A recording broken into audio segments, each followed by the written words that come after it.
Hi guys! Welcome to my vlog. Yan, nandito naman ang inyong Tita Piling. Di ba sinabi ko sa inyo, ako'y around the world ng 2 days. So kahapon nasa North Pole ako, ngayon nasa South Pole ako.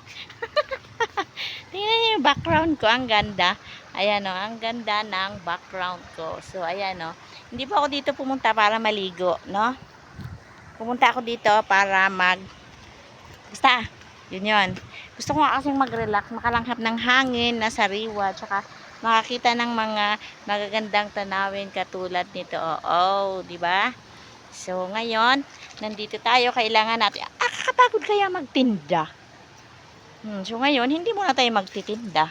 Maglalaglag muna tayo, mag-around the world muna tayo ng 2 days. Oh, back to business tayo tomorrow. Yan, ngayon ang inyong Tita Piling ay nasa isang lugar kung saan ay nakaka-relax ang hangin at ang kapaligiran. Ayan. So, napakagandang resort yan. Overnight, pwede overnight. Sobrang laki. 3 hektaryang resort ito na matatagpuan sa bayan ng Antipolo, Rizal. Yan, sa gustong pumunta dito at mag-swimming, yan, pinromote na, ano?